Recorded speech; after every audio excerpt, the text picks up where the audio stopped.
books present An Amazing Tale of an Astonishingly Annoying Alien, Volume 1 by Tze-En, Ryan, Kareena, Hao-Tie, Jai, Arisha, and Michael. Author's note: this book was a collaboration project that we did during the lockdown. We discussed it online, we wrote it online, everything was done online. Enjoy the story! Chapter 1, in which the alien is introduced. Moons and moons ago, there lived an alien. He was very small, but although he was small, he was strong. The biggest thing he ever attempted to carry was a mountain, a small one. He had big bulgy eyes and had green electric hair. Another point, he loved pies, chicken ones especially. He could devour about 100 pies in a day. One day, he traveled into a foreign land with no pocket money, and there, he found a girl, and he liked her, but he accidentally ate her. Oops. Yummy. He explained. Maybe because she was my first meal in days. He added, he now liked eating humans more than pie. One day, he visited a beach. Bad luck. He visited it on a very hot and humid afternoon. So, he got sunburned and became black because he didn't have enough money to buy sunscreen. He then found a child and accidentally ate him too. When he was full, he decided to venture into the water.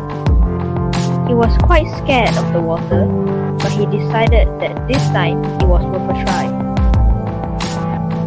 He entered and saw fishes that came in all sorts of different shapes, colors, and sizes. There were rainbow-colored ones, blue ones with green stripes, small ones, squarish ones, and circle-ish ones. He also scared the monster that was living inside the depths of the water. After resting for a while, he decided to visit a town. He was 1000% sure that he wouldn't eat someone and feel grossed out again. He didn't mean so, but the end, a happy ending. But, did it end? Well, no. The story continues this way. Chapter 2, in which the alien robs the bank. In the nearby town, he met a boy, a kind boy. The boy was holding a sack of gold and silver bars from the bank. He had robbed it. The alien didn't know what to do, so he ate the poor boy. Then, suddenly, the alien realized he didn't have money either, so he robbed the same bank too. He then used the money to buy weird stuff like an apple, sun cream, ice cream, whipped cream, and a banana. He mixed up the ice cream and the sun cream and accidentally ate the sun cream instead. All of a sudden, a baby shark flew into the sky and ate the delicious ice cream. Then, another weird beast, the giant sea mermaid wolf, came and ate the whipped cream. After eating the sun cream, the alien got mad and sad and dizzy. He felt as if he had died. The giant sea mermaid wolf's whipped cream had melted before she had even time to gobble it up. So instead, she ate the baby shark who had ate the ice cream. Later, the alien ran out of the supermarket into the beach with the giant sea mermaid wolf chasing him. Mosquitoes of that time loved whipped cream. And so, when the mosquito saw someone eating the whipped cream, he decided to bite him to get a taste of his most favorite food, whipped cream. But the giant sea mermaid wolf was fast. She immediately slapped the mosquito into the whipped cream and made it into a popsicle. For a weird reason, she dropped it on the floor and it caught the alien who slipped on the mosquito blood popsicle and the alien accidentally ate it. Yuck. Chapter 3, in which the alien goes to school. The alien thought he was bored of doing nothing and very down, so he decided to go to school.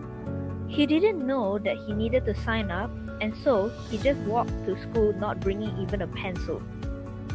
And he didn't have any food as well, so he decided to eat the teacher. When he arrived at school, everybody was shocked at the way he looked, and they all ran from him. He had a clear pathway in front of him and just walked right through the front door. When he reached the temperature scanning counter, his temperature was super low, 3 cells. the nurse said, and she brought him to the school clinic. The nurse gave him some medicine in the form of a pill, and he ate it all up. He finished 6 bottles, 72 tablets in record time. Someone who was watching him called the Guinness World Records, and they came and gave the alien a record. The alien didn't know what it was, so he gobbled it up. After a while, he felt very sick from eating all the 72 pills. The pills were supposed to make him feel better, but instead, they made him feel worse. Oops, I feel better now. he lied. Can I go back to class? The nurse discharged him, and he ran the whole way along the corridor to his classroom.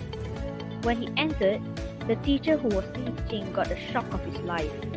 Then, he took out his attendance list and tried to find out who he was.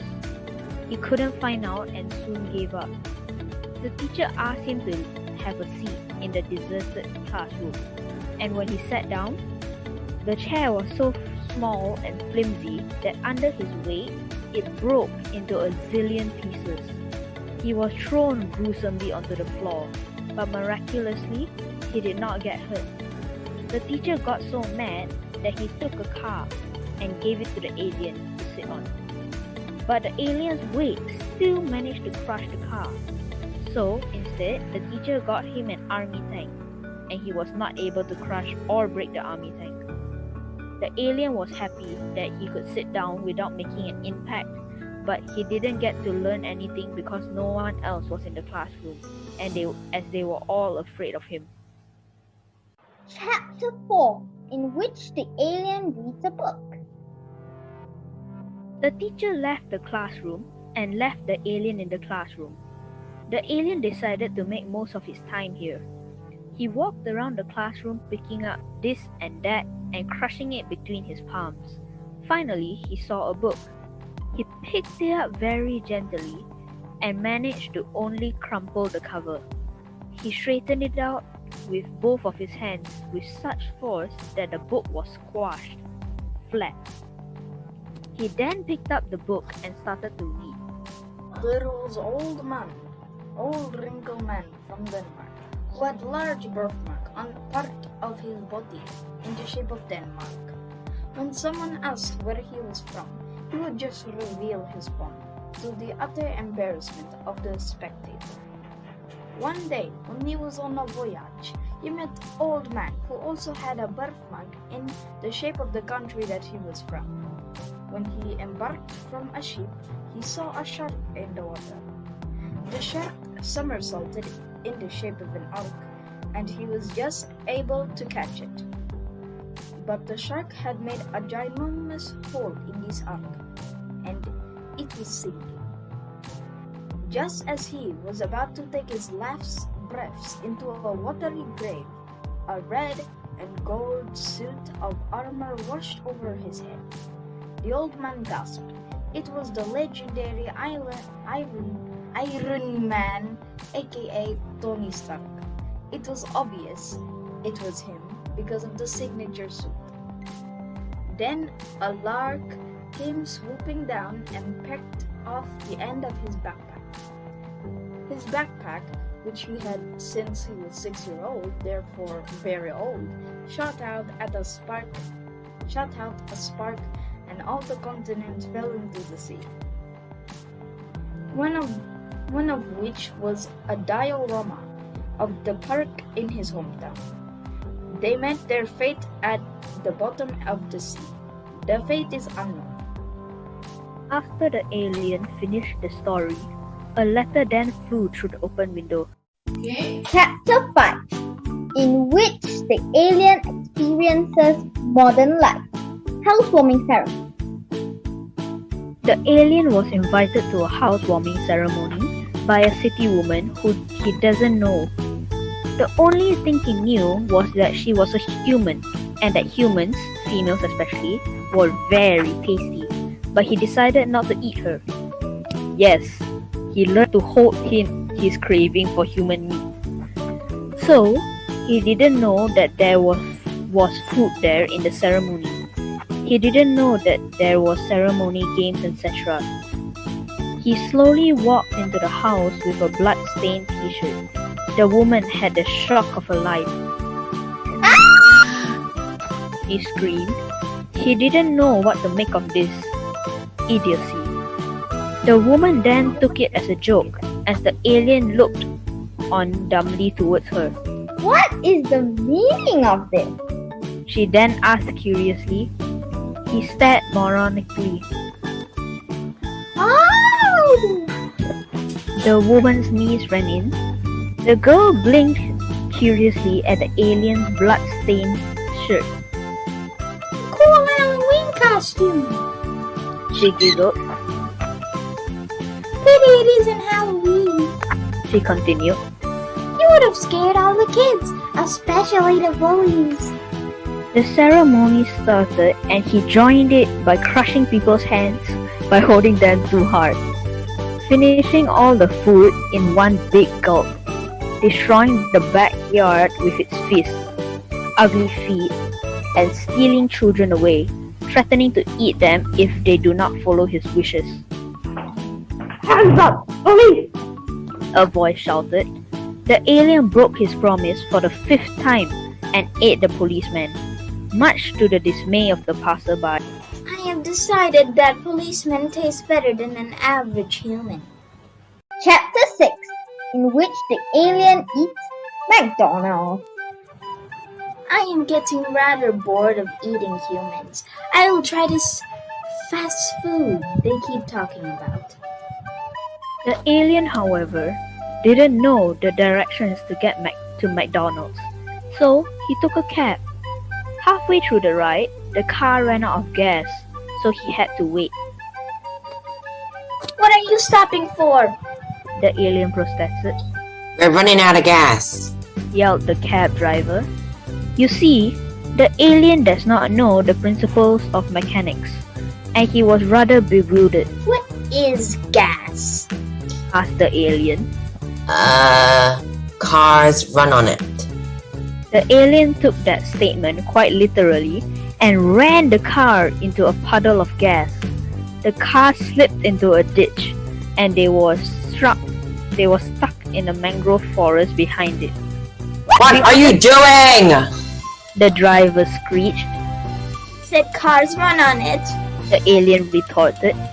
Just then, they spotted an unusual tree made of fries with burgers and Coca-Cola bottles growing from its branches, and the roots were made of nuggets. The entire tree was half submerged in barbecue sauce, and occasionally it has bubble tea growing from the tree roots. 6 or more trees in that area were of the same species. The alien and the cab driver ate all 6 trees whole, in which the cab driver got too sick and died. Chapter 7, in which the alien adopts some children. The alien was afraid of death. He wanted to continue his legacy. He knew he wouldn't live forever. He had to pass down this tradition of eating humans. He wanted to buy some children and train them about being an alien undercover. He went to the supermarket by his spaceship. When he went inside, through the automatic glass sliding doors, he said, 2 children, please, and keep the change. Sir, this is a supermarket. The receptionist answered. Expect you to sell children. The alien retorted.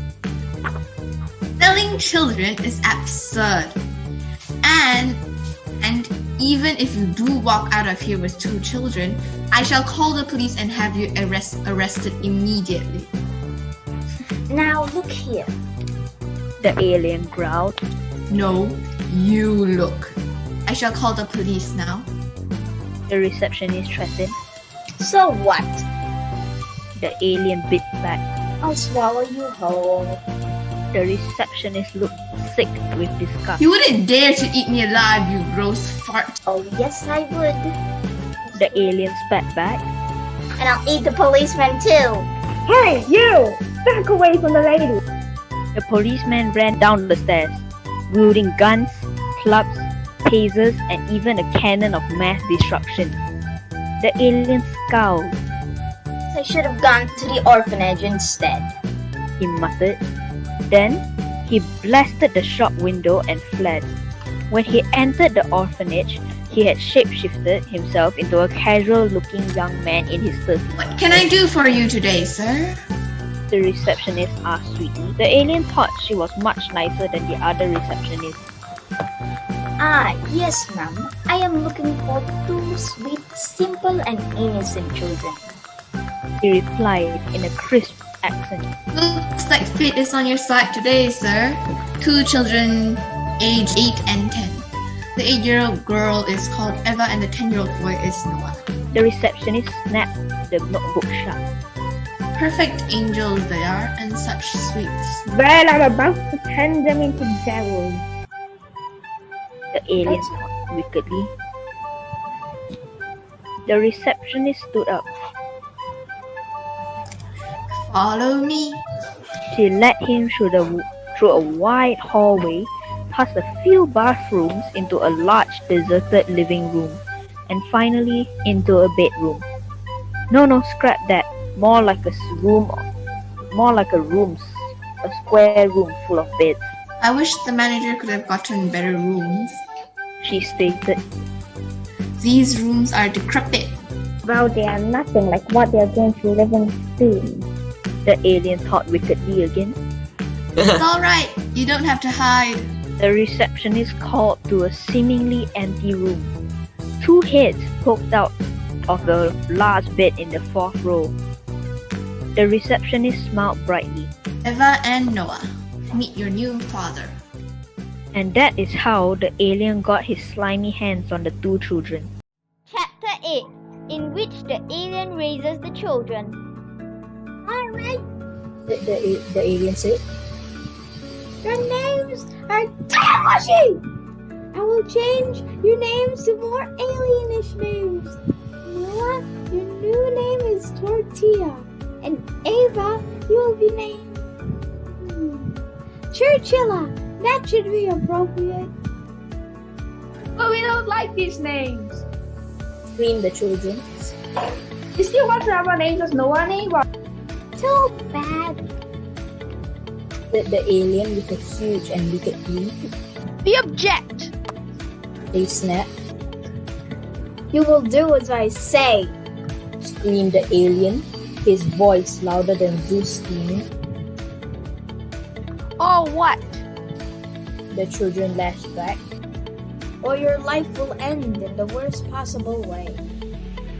The children scowled and glanced at the sky like they were waiting for an angel to swoop down and bring them back to the receptionist. They were brought back to their senses when the alien said that they were supposed to go clean the toilet and wipe the floor. They didn't want to do it at all, but they remembered the threat the alien had uttered, so they went, dragging their feet. I don't trust him. Noah whispered. I miss the receptionist. Ava moped. Still, we have to obey him. Well, I don't trust him either. Ava sniffed. He's ugly, he stinks, and he's a dictator. What will the receptionist do? Noah asked. She might cook him. Ava whispered. Noah tried to imagine the sweet receptionist cooking the alien. I don't think she'll be able to do that. Noah mused. If she doesn't, then we will. Ava snapped, grabbing her mop and mopping the floor ferociously. Chapter 9, in which the alien was taught a lesson. So upon finishing their job of cleaning the toilet and wiping the floor, they found their father fast asleep. They quickly crept past the gigantic room he was in. The tiny room they had set in the kitchen's closet. Since they were hungry, they decided to make some sandwiches for themselves. But to their surprise, there was no bread. There was only one giant egg that looked like an ostrich's one. They didn't want to eat it, so they stole some gold coins from their father's bag of money and crept quickly but quietly out of the house. These two children, Noah and Eva, had a very good sense of direction, and they navigated themselves to the library with ease. Then, they started to look for books that would teach them how to kill someone instantly. They found 3 books. The first titled, Is Your Dad/Mom Wicked? Read this. The second, Kill It All. And the third was Saved by Killing. They decided to borrow all 3 of the books and read them at home. It was easy reading it, but all the ways of killing was so complicated that it was hard to decide which is the easiest one to use. Some of the hardest contained medusoid mycelium, ginger pickled in urine for 6 weeks, snail eggs, mashed livers of an Egyptian mummy, molten lava, I forgot the commas, don't scold me, molten lava, pureed zucchini infused with polar bear blood, and even lungs of a freshly killed tiger and tusks of an Indian elephant, and a dead monk's robes.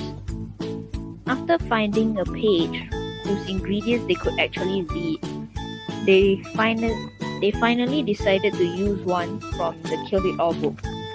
Carefully, they copied down the steps, making sure that all the numbers were correct, and their directions were correct too. The steps were as per below. Step 1. Take some sewer sludge and mix it with some ashes of a dead woman. If you're killing a boy or man, use milk, else use female.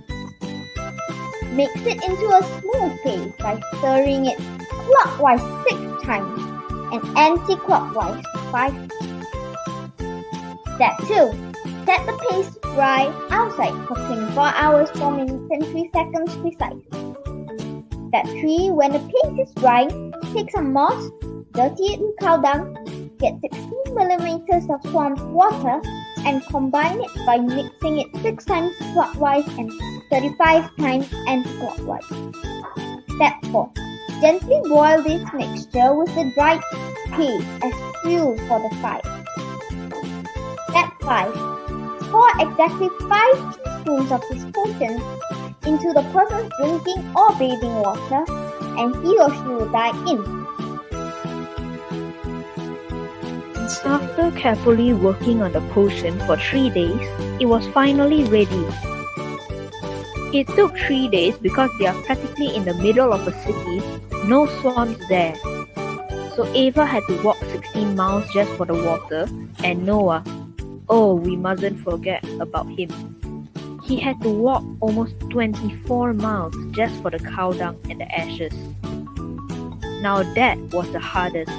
They had to take opportunity when the alien went out to buy some ostrich eggs.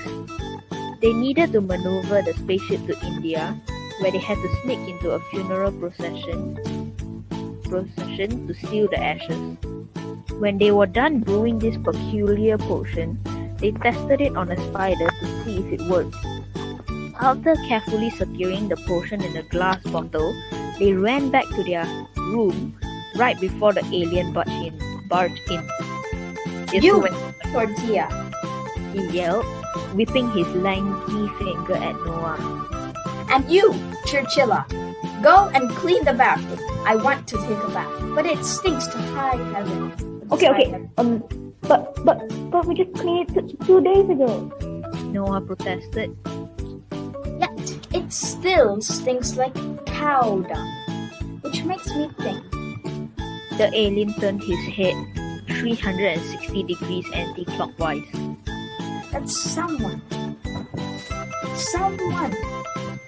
He whipped his harsh, unfeeling gaze back to Eva and Noah. Has not cleaned the bathroom properly. He glared at Eva and Noah. Care to give me the names? The children remained stubbornly silent. He jabbed his thumb towards the direction of the bathroom. Now! He said so sharply they had to obey. Noah scrambled to keep up with Ava's steps, even with him being older. You know what, Noah? I think father's a great parent. Noah gawped at Ava, who had just said those words. And I think we should be grateful. Ava added.